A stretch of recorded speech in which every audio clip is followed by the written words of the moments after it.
નમસ્કાર વિદ્યાર્થી મિત્રો, તો આપણે દ્રાવ્યતા વિશે ચર્ચા કરી. દ્રાવ્યતાને અસર કરતા પરિબળો, એના પછી બહુ મસ્ત ક્વેશ્ચન જોયો તો હેનરીનો નિયમ. એના પછી બીજા બે ક્વેશ્ચન જોવાના છે, વારંવાર પરીક્ષામાં પૂછાતા હોય છે. રાઉલ્ટનો નિયમ. રાઉલ્ટનો નિયમ આપણે બે રીતે ભણવાનો છે. એમાં પહેલો નિયમ છે બાષ્પશીલ દ્રાવ્ય અને બાષ્પશીલ દ્રાવક માટે રાઉલ્ટનો નિયમ. એકદમ વિદ્યાર્થી મિત્રો બંનેમાં સૂત્ર સાબિત કરવાના છે. એકદમ ઈઝી રીતથી તમને શીખવાડું છું, ધ્યાન આપજો. તો બાષ્પશીલ દ્રાવ્ય અને બાષ્પશીલ દ્રાવક માટે રાઉલ્ટનો નિયમ. વિદ્યાર્થી મિત્રો, નવો વૈજ્ઞાનિક આવ્યો રાઉલ્ટ. એણે એક નિયમ રજૂ કર્યો. એ નિયમ બે રીતે આપણે સમજવાનો છે, બાષ્પશીલ દ્રાવ્ય અને બાષ્પશીલ દ્રાવક માટે. પહેલા બંને બાષ્પશીલ લેવાના છે, પછી એક બાષ્પશીલ લેવાનું છે, એક અબાષ્પશીલ લેવાનું છે. ક્લિયર છે વિદ્યાર્થી મિત્રો? ઘણી વખત આપણે ભૂલ પરીક્ષામાં એ રીતે કરીએ કે ક્વેશ્ચન પૂછાય છે બાષ્પશીલ દ્રાવ્ય અને બાષ્પશીલ દ્રાવક માટે, આપણે બંને શું લખીને આવીએ છીએ? એક બાષ્પશીલ ને એક અબાષ્પશીલ. આખો ક્વેશ્ચન વ્યવસ્થિત આપણે લખીને આવીએ છીએ. ક્વેશ્ચન આપણો સાચો હોય છે, પણ ક્વેશ્ચનની જે હેડિંગ આપણે વાંચતા નથી, એટલે આપણો ક્વેશ્ચન શું થાય છે? ઉલટ-સુલટ થઈ જશે. તો વિદ્યાર્થી મિત્રો, ઉલટ-સુલટ ન થાય એના માટે ખાસ યાદ રાખવાનું છે કે બંને બાષ્પશીલ હોય ત્યારે નિયમ અલગ હશે, એક બાષ્પશીલ હશે એક અબાષ્પશીલ હશે ત્યારે નિયમ અલગ સાબિત કરવાનો છે. તો આપણે ચાલુ કરીએ બાષ્પશીલ દ્રાવ્ય અને બાષ્પશીલ દ્રાવક માટે. એક નાનું ઉદાહરણ લઈ અને તમને સમજાવું. ક્લિયર છે વિદ્યાર્થી મિત્રો? એક પાત્ર લઉં છું. શું લઉં છું? પાત્ર. પાત્રમાં એક દ્રાવણ બનાવેલું છે. શું બનાવેલું છે? દ્રાવણ. તો દ્રાવણ હશે તો એમાં બે પદાર્થ હશે. કયા બે પદાર્થ હશે? દ્રાવ્ય અને દ્રાવક. તો દ્રાવ્ય વત્તા દ્રાવક. ક્લિયર છે? ઓકે. તો વિદ્યાર્થી મિત્રો, દ્રાવ્ય પદાર્થ અને દ્રાવક. ક્લિયર છે? દ્રાવક તરીકે આપણે શું લેવાનું છે? પાણી. દ્રાવ્ય તરીકે શું લેવાનું છે? ઇથેનોલ. વિચારવાનું છે. ક્લિયર છે? ઓકે. જે દ્રાવક છે એને હું ઘટક 1 કહું છું. ઘટક A કહું છું. શું કહું છું? A. અને જે તમારું દ્રાવ્ય છે એને શું કહું છું? ઘટક B. ક્લિયર છે? તો વિદ્યાર્થી મિત્રો ધ્યાન આપજો કે એક સિમ્પલ ચર્ચા કરી. આપણે કોઈ એક પાત્ર લીધું, પાત્રમાં દ્રાવણ ભરેલું છે. આ દ્રાવણના બે ઘટકો છે, દ્રાવ્ય અને દ્રાવક. કદાચ તમને યાદ હોય તો પહેલો વિડિયો લેક્ચર હતો, આપણે એક વ્યાખ્યા આપી હતી દ્વિઅંગી દ્રાવણ. તો દ્વિઅંગી શબ્દ કેમ વાપર્યો તો કે બે દ્રાવ્ય અને દ્રાવક મિશ્ર થયેલા છે, એક દ્રાવ્ય અને એક દ્રાવક, એટલે આપણે દ્વિઅંગી દ્રાવણ લીધું હતું. તો અહીંયા એક પાત્રમાં દ્રાવણ ભરેલું છે, એક ઘટક દ્રાવ્ય હશે, એક ઘટક દ્રાવક હશે. દ્રાવ્ય તરીકે આપણે ઇથેનોલ લેવાનું છે, દ્રાવક તરીકે આપણે શું લેવાનું છે વિદ્યાર્થી મિત્રો? પાણી. અને દ્રાવક હશે એને આપણે ઘટક A. ક્લિયર છે? તો આગળ ચર્ચા કરીએ. ઘટક E માટે એટલે શાના માટે? દ્રાવક માટે કૌંસમાં લખી શકાય. ક્લિયર છે? આપણે જાણીએ હેનરી નામના વૈજ્ઞાનિકે રજૂ કર્યું હતું. શું રજૂ કર્યું હતું? કે કોઈ પણ દ્રાવણનું બાષ્પ દબાણ અથવા આંશિક દબાણ એ તેના મોલ અંશના કેવા પ્રમાણમાં હોય છે? સમપ્રમાણમાં હોય છે. તો ઘટક A માટે શું કીધું આપણે અત્યારે સ્પષ્ટ બે ઘટક અલગ પાડ્યા છે, PA અને PB. ક્લિયર છે? ઘટક A. ઓકે. આગળ એક બીજો લાઈન લખીને પછી આ તમને સમજાવું એટલે થોડું વધારે ક્લિયર થશે કે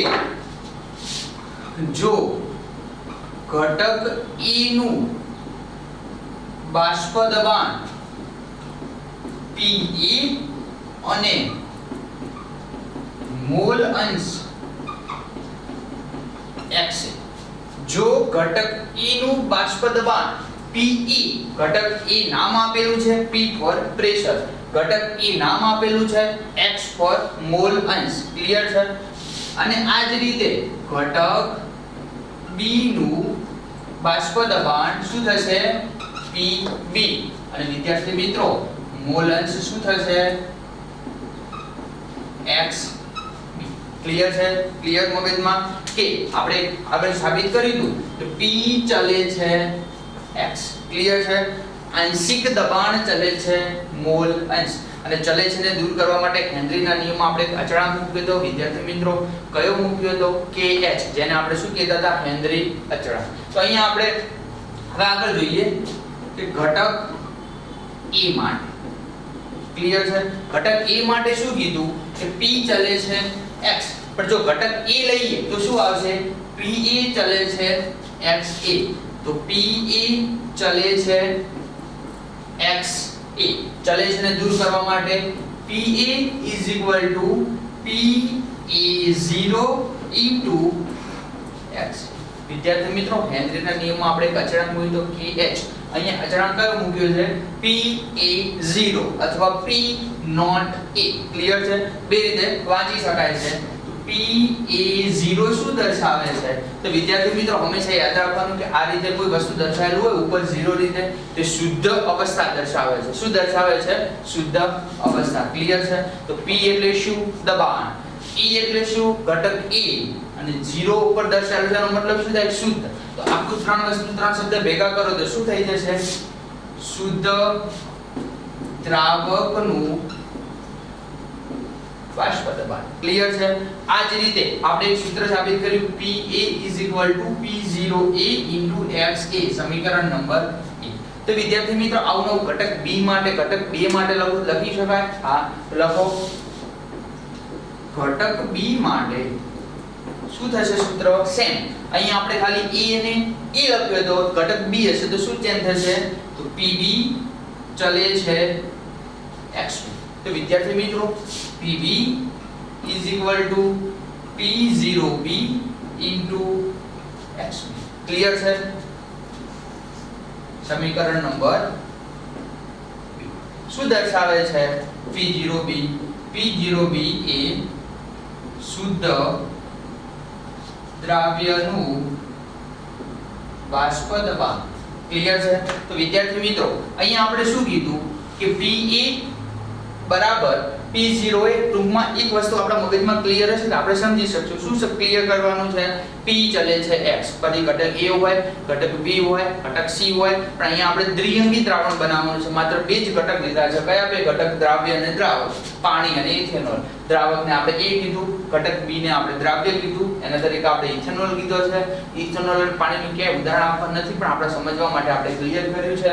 ઘટક A નું બાષ્પ દબાણ જો PA હોય તો એના મોલેન્સ XA થશે.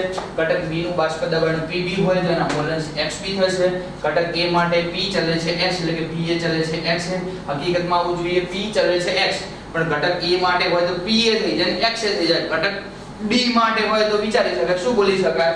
PD ચલે છે XD. તો એ રીતે જો ઘટક A માટે ઘટક B માટે આપણે બે જ ઘટક લીધા છે એટલે આપણે બે માટે ચર્ચા કરશું. વિદ્યાર્થી મિત્રો ઓકે તો હવે આપણે P ટોટલ શોધવું છે. ટોટલ આંશિક દબાણ, ટોટલ બાષ્પ દબાણ કેટલું હશે? તો દ્રાવણનું કુલ બાષ્પ દબાણ એ ઘટક A અને ઘટક B ના આંશિક દબાણના સરવાળા જેટલું હશે. તો વિદ્યાર્થી મિત્રો આપણે સાબિત કરી શકાય. શું લખી શકાય કે દ્રાવણનું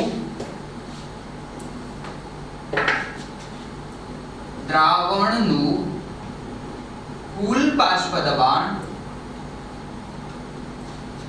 ઘટક 1 અને ઘટક B ના બાષ્પ દબાણ જેટલું હશે. તો વિદ્યાર્થી મિત્રો કુલ બાષ્પ દબાણ માટે આપણે એક શબ્દ 11 સાયન્સમાં વાપરી ગયા P ટોટલ. ટોટલ એટલે કુલ. તો P ટોટલ કેટલું હશે? તો P ટોટલ હશે PA અને PB. ક્લિયર છે? તો P ટોટલ બરાબર PA PB. તો વિદ્યાર્થી મિત્રો અહીંયા આપણે PA અને PB શોધ્યું છે. શું શોધ્યું છે? PA બરાબર P0A x છે, PB બરાબર P0B xB. તો આ સમીકરણમાં PA અને PB ની કિંમત મૂકતા. ક્લિયર છે? સમીકરણ નંબર 3. તો સમીકરણ 3 માં PA અને PB ની કિંમત મૂકતા. તો શું સમીકરણ હતું કે P ટોટલ બરાબર PA PB. ક્લિયર છે? તો PA બરાબર આપણે શું મેળવ્યું? P0A XA. તો બરાબર P total is equal to P0A XA વત્તા કિંમત સાની મૂકવાની છે? PB ની. PB ની કિંમત શું મેળવી? P0B XB. P0B XB આને સમીકરણ નંબર શું કહી દઉં છું? 4. તો વિદ્યાર્થી મિત્રો ક્લિયર થઈ ગયું આટલા સુધી? ઓકે, તો આની અંદર આપણે Pa Pb ની કિંમત મૂકી. આગળ એક લાઈન લખવાની છે મોલ અંશમાં આપણે એક લાઈન લખી હતી. મેં તમને કીધું તો મોસ્ટ ઇમ્પોર્ટન્ટ છે. દ્રાવણના બધા જ ઘટકોના મોલ અંશનો સરવાળો કેટલો થવો જોઈએ? 1. તો લખો અહીંયા દ્રાવણમાંના બધા જ ઘટકોના મોલ અંશનો સરવાળો 1 થાય છે. તો અહીંયા મોલ અંશ કોણ દર્શાવે છે? x એટલે મોલ અંશ, x એટલે મોલ અંશ. તો ઘટક a અને ઘટક b, તો વિદ્યાર્થી મિત્રો આવું લખી શકાય xa xb બરાબર 1. દ્રાવણમાંના બધા જ ઘટકોના મોલ અંશનો સરવાળો કેટલો થાય છે? 1. તો વિદ્યાર્થી મિત્રો આની અંદર હું x a ને સૂત્રનો કરતા બનાવું તો શું થશે? તો x e xb આ બાજુ જતું રહેશે તો 1 xb. ક્લિયર છે? હવે આગળ લખું છું કે આની અંદર જે અહીંયા આપણે x a છે આ, તો સમીકરણ 4 માં x a ની કિંમત મૂકતા, સમીકરણ 4 માં x a ની કિંમત મૂકતા સમીકરણ 4 શું હતું?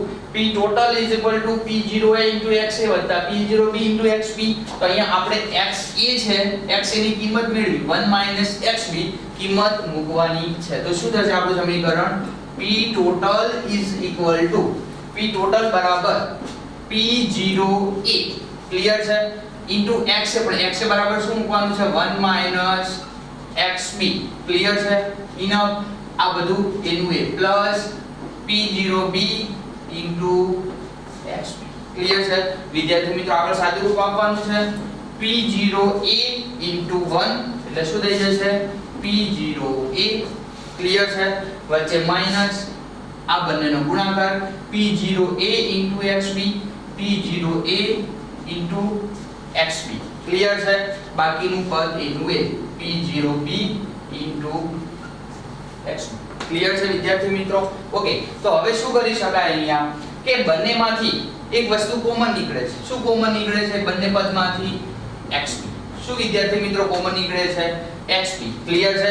તો અહીંયા આપણે સૂત્ર સાબિત કરવાનું છે. શું કરવાનું છે? p total is equal to. Clear છે? શું કીધું? આ બંનેમાંથી કોમન નીકળે છે p0a. ઓકે, આ જે આખું પદ છે આ પદને કઈ બાજુ લઈ જવાનું છે? બરાબર ને આ બાજુ. તો શું થશે કે કોમન નીકળશે પ્લસ xb. બંનેમાંથી શું કોમન નીકળ્યું? xb. અને અહીંયા શું વધ્યું? p0b p0a. ક્લિયર છે? તો આ જે સમીકરણ આપણે મેળવ્યું, ક્લિયર છે, એ શાનું સમીકરણ કહી શકાય? તો કે રાઉટના નિયમનું સમીકરણ કહી શકાય. કોના માટે? તો બંને જ્યારે બાષ્પશીલ હશે ત્યારે. p total બરાબર p0a. ક્લિયર છે? આ માઈનસ ને આ બાજુ લઈ ગયા, બંનેમાંથી xb કોમન કાઢ્યા. ક્લિયર છે? પછી શું થઈ જશે આપણને? p0b p0a. તમે જો તમારી બુકમાં અભ્યાસ કરતા હશો તો જે જગ્યાએ મેં p અને pb શબ્દ વાપર્યો છે બુકમાં એવું આપેલું છે p1 અને p2 p1 અને p2. ક્લિયર છે? તો આ રીતે શોધી શકાય છે. આગળ ચર્ચા કરી શકાય. એક નાનો ગ્રાફ આપણને આપેલો છે. ગ્રાફ શું કહેવા માંગે છે એની ચર્ચા કરીએ. તો ક્લિયર છે? ઓકે, અહીંયા લઉં છું p0a એટલે કે અહીંયા શું લીધું આપણે? બાષ્પ દબાણ. શું લીધું? બાષ્પ દબાણ. અહીંયા શું લેવાનું છે? મોલ અંશ. કોના વચ્ચેનો આલેખ દોરવાનો છે? બાષ્પ દબાણ અને મોલ અંશનો. તો આટલે જે આપણે Pa બતાવ્યું છે તો એને થોડી ઉપર આ બાજુ શું બતાવી દઉં છું? p0. તો વિદ્યાર્થી મિત્રો એક વસ્તુ ક્લિયર કરવાનું છે કે અહીંયા શું લેવાનું છે? xa xb xa xb. તો વિદ્યાર્થી મિત્રો ક્લિયર કરજો વાત કે ડાબી બાજુથી જમણી બાજુ તરફ જતા, ફરીવાર બોલું છું, ડાબી બાજુથી જમણી બાજુ તરફ જતા x a ના પહેલા મોલન્સ કેટલા આપેલા હતા? 1. તો ઘટક a ના મોલન્સ પછી કેટલા થશે? 0. તો વિદ્યાર્થી મિત્રો વસ્તુ માર્ક કર્યું કે 1 માંથી શું થાય છે? 0 થાય છે. તો એવું બોલી શકાય ડાબી બાજુથી જમણી બાજુ તરફ જતા ઘટક A ના મોલ અંશમાં ઘટાડો થતો જોવા મળે છે. વિદ્યાર્થી મિત્રો ક્લિયર કરી દેજો. ડાબી બાજુથી જમણી બાજુ તરફ જતા ઘટક A ના મોલ અંશમાં ઘટાડો થતો જોવા મળે છે. આનાથી વિરુદ્ધ બોલું છું કે શરૂઆતમાં B ઘટક છે એના મોલ અંશ 0 આપેલા છે. અમુક સમયગાળા પછી શું જોવા મળે છે? એક તો ડાબી બાજુથી જમણી બાજુ તરફ જતા ઘટક B ના જે મોલ અંશ છે એ 0 માંથી આપણને શું થતું જોવા મળે છે? 1. તો 0 માંથી 1 થાય તો વધારો થાય છે, ઘટાડો તો વધારો થઈ ગયો. તો ઘટક A ના મોલ અંશ ઘટે છે, ઘટક B ના મોલ અંશમાં શું થતું જોવા મળે છે વિદ્યાર્થી મિત્રો? વધારો થતો જોવા મળે છે. ક્લિયર છે? તો અહીંયા આપણે શું બતાવવાનું છે? આ રીતે એક લાઈન બતાવી દેવાની છે. આ રીતે એક લાઈન બતાવી દેવાની છે. ટૂંકમાં અહીંયા લખવું તો લખી શકાય છે. અહીંયા તમે P0P બતાવ્યું તો અહીંયા PB બતાવી દો. અહીંયા શું બતાવ્યું? PA બતાવ્યું, PA બતાવી દો. આ બંને વચ્ચેનો સરવાળો કેટલો થાય? ટોટલ જેટલો. P ટોટલ બરાબર શું લીધું? PA + PB. ક્લિયર છે? એક વસ્તુ માર્ક કરી વિદ્યાર્થી મિત્રો, શું ચર્ચા કરી આપણે કે ખાસ કરીને જે બે લાઈનો છે, લાઈનો પરીક્ષામાં લખવાની છે, પરીક્ષામાં પૂછે તો લખવાની છે. અહીંયા હું લખતો નથી, ફરીવાર બોલું છું. x a બરાબર 1 થશે, x a બરાબર 0 થશે. 1 માંથી 0 થાય છે, વધારો થયો કે ઘટાડો? તો ઘટાડો તો બોલી શકાય. ડાબી બાજુથી જમણી બાજુ તરફ જતા ઘટક A ના મોલ અંશ ઘટે છે. ડાબી બાજુથી જમણી બાજુ તરફ 0 માંથી 1 થાય છે, તો xb એટલે કે B ના મોલ અંશમાં શું થતું જોવા મળે છે? વધારો થતો જોવા મળે છે. એકમાં ઘટાડો થશે, એકમાં વધારો થશે. તો આના ઉપરાંત એક આપણે છેલ્લું સમીકરણ લખી શકાય. શું લખી શકાય? કે વિદ્યાર્થી મિત્રો થોડુંક આ બાજુ લખું છું કે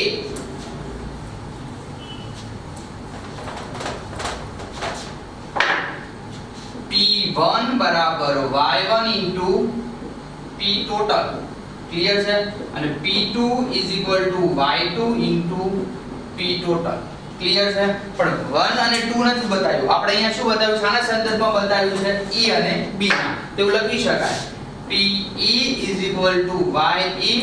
into P total અને PB YB into P total. વિદ્યાર્થી મિત્રો ક્યાં સુધી લખી શકાય? તો કે અનંત સુધી. તો PI YI into P શાનું સમીકરણ થઈ ગયું? બાષ્પશીલ દ્રાવ્ય અને અબાષ્પશીલ દ્રાવ્ય અથવા બંને બાષ્પશીલ દ્રાવ્ય અને બાષ્પશીલ દ્રાવક માટે રાઉટનો નિયમ. તો વિદ્યાર્થી મિત્રો આ છેલ્લે સૂત્ર સાબિત કરી અને પૂર્ણાહુતિ કરી શકાય છે. ક્લિયર છે? આના પછી ક્વેશ્ચન થશે, એક બાષ્પશીલ લેવાનું છે અને બીજું લેવાનું છે અબાષ્પશીલ. એની ચર્ચા આપણે નેક્સ્ટ વિડિયોમાં કરશું.